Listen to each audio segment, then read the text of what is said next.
Hi there, welcome back to the channel. Welcome to this channel, Reiki Zen, or Ian Robinson Reiki Zen, or whatever you want to call it.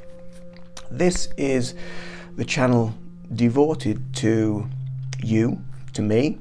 It's a journey, it's a community where we all come together and we follow, we discuss, and we discuss without fluff, without confusion, and we try to get into some deep topics occasionally.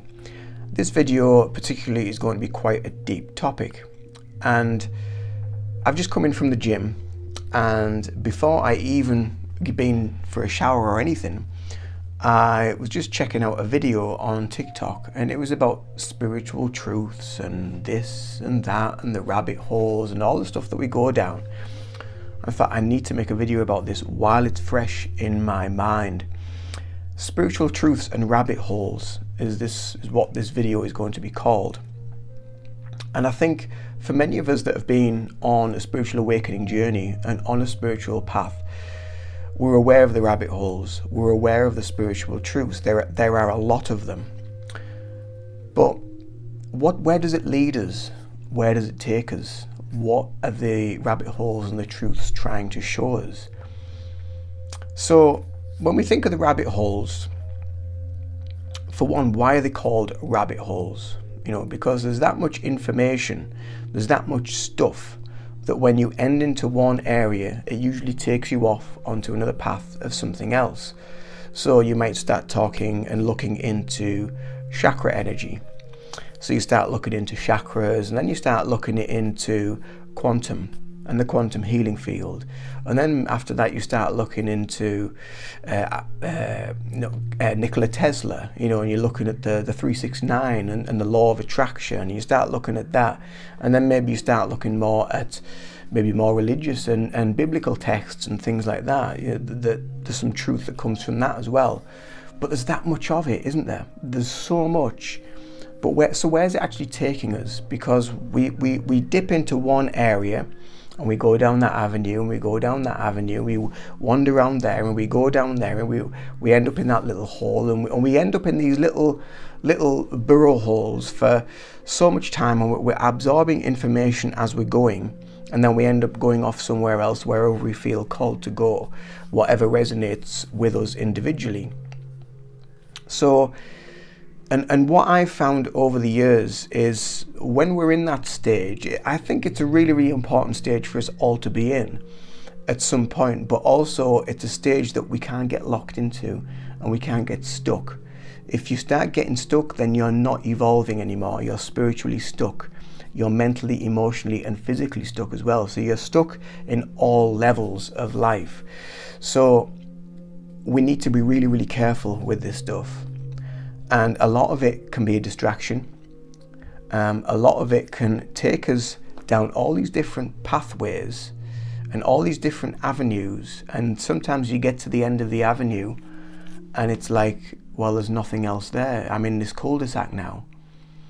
And you get to a dead end. And it's almost like you've been pulled that way for a reason. You've been pulled in that direction for a reason. It's taken you away from here. So it's constantly, like I say, I think we all need to do it and we all need to go through it. We all need to experience it on some level, but it is always taking us away from the real truth. So we need to be aware of where the spiritual truths and the rabbit holes, where are they actually taking us? So if we are resonating with the information and we're feeding from it and we're getting good positive vibes from the information, and we're able to use the information to uplift us and to improve our lives, then great. But a lot of the time this stuff can be quite heavy, and it can make you feel a bit like, well, what's the point in going on, because it's all a bit doom and gloom and they're all out to get us. When it starts getting like that, turn back, turn away. Because sometimes you end up in these places where it's going to be having effect on you mentally and emotionally, and you will become very, very stuck in quite a negative situation that will take a lot of work to get out of. And it's very addictive as well. These rabbit holes and these spiritual truths are very addictive because And the reason why they're addictive is because the way that they've been formulated and created is all to do with the ego of man. And the ego of people. I shouldn't say man, because men, women, but you know what, the old PC brigade and what have you, well, you can't say men anymore. It's people or person or they, them or whatever. I don't go into a lot of that. You know, we're all individuals and we're all the same. We're all light beings. We're all souls on a journey. So, but we have to be really, really careful of where we're being led mentally, emotionally, physically and spiritually. And yeah, it can make you feel locked. They can make you feel trapped. They can make you feel stuck.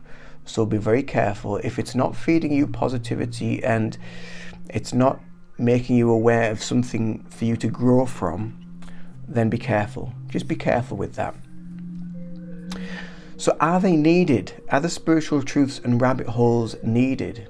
I do think that they are on some level. Like I just mentioned, as long as we're discerning with them and we're coming from our center, we're coming from our soul and our spirit, and we're listening to our intuition, is our mind and body and soul in harmony with the information? Or do you feel a little bit of disturbance with that? Is it making you feel a bit on edge?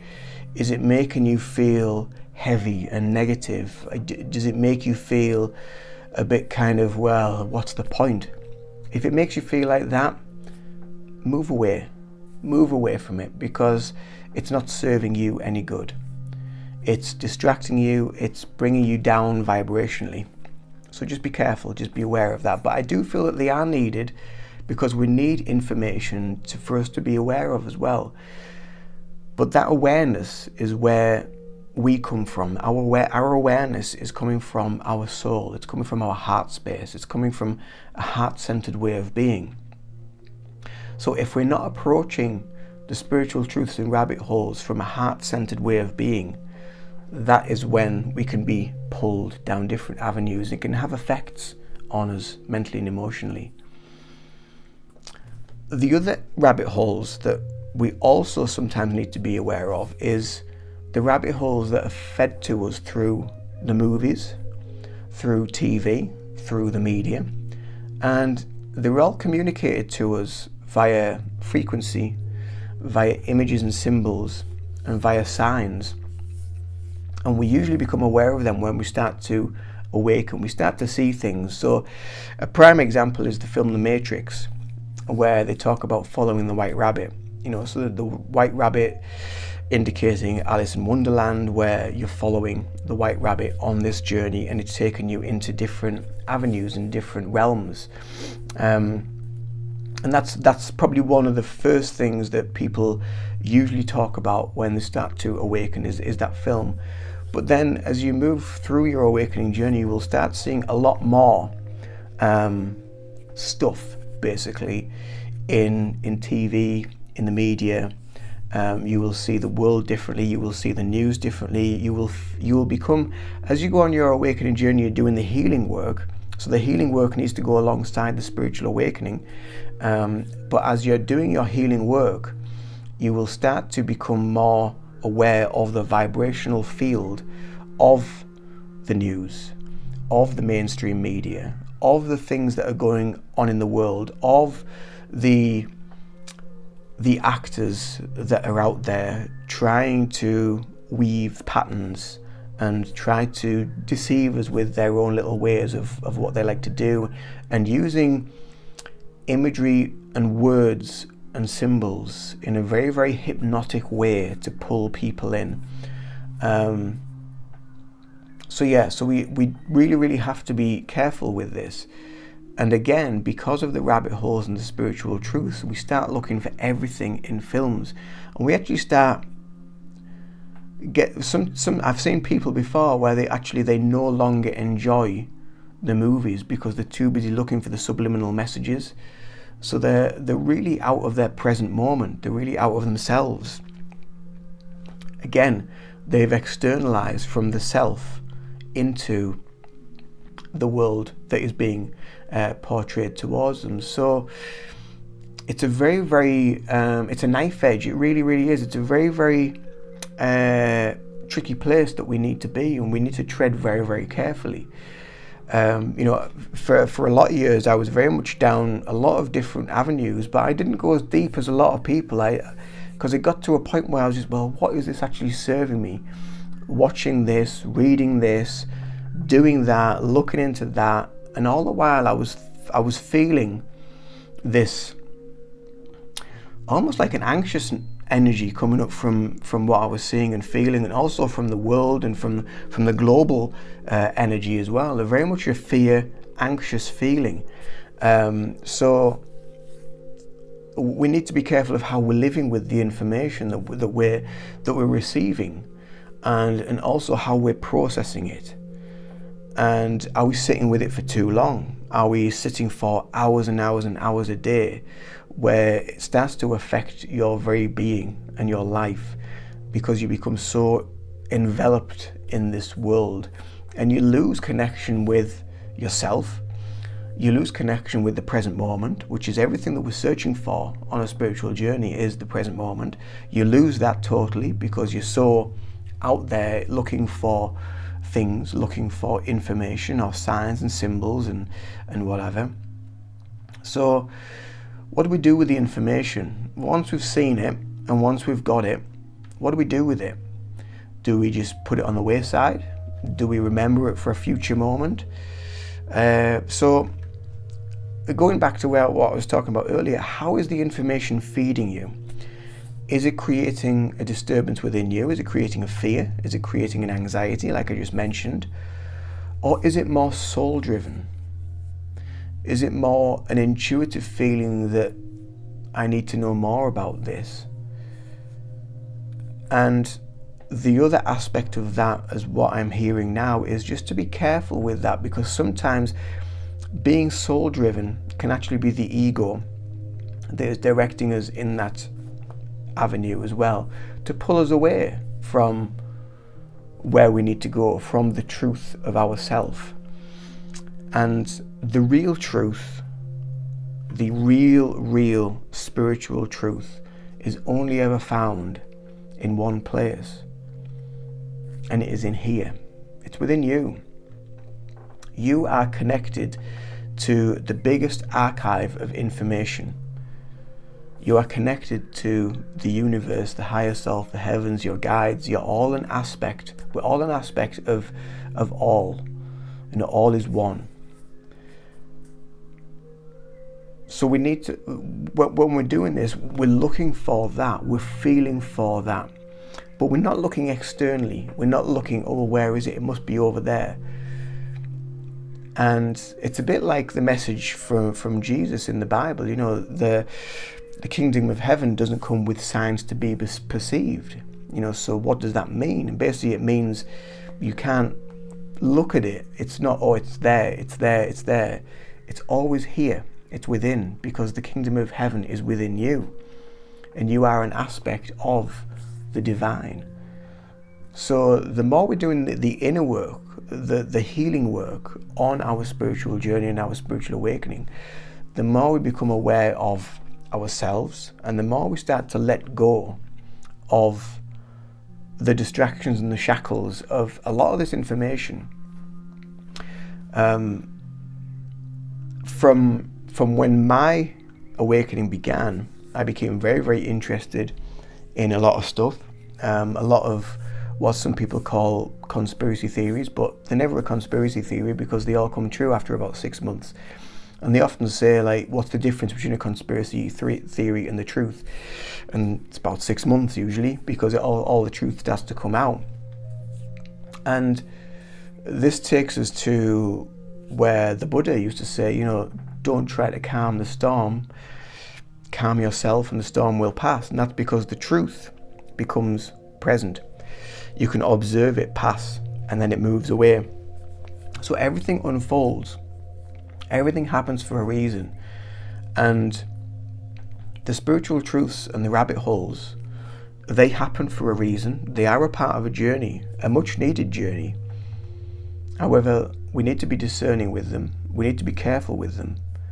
And we need to make sure we don't get trapped into the cycle of the mental and emotional game that they're trying to play on your spiritual awakening, because there is an aspect of the realm of things that operate behind the world in the Wizard of Oz. You know, when we think of the wizard, which really, he was just a little old man and didn't really have any control whatsoever, but that once the veil is pulled away and it's revealed, then there is no power. So if we're operating from a place of inner power, from our very selves, from our center, from our heart, this is another symbolism within movies, within action movies and superhero movies. If you look at films like Superman and Iron Man, and all these movies where they have an emblem at the chest, it's indicative of the heart chakra, because that's your connection to your soul. And that is what the movies are trying to tell you, is that is where you are the superpower. You are the superhero.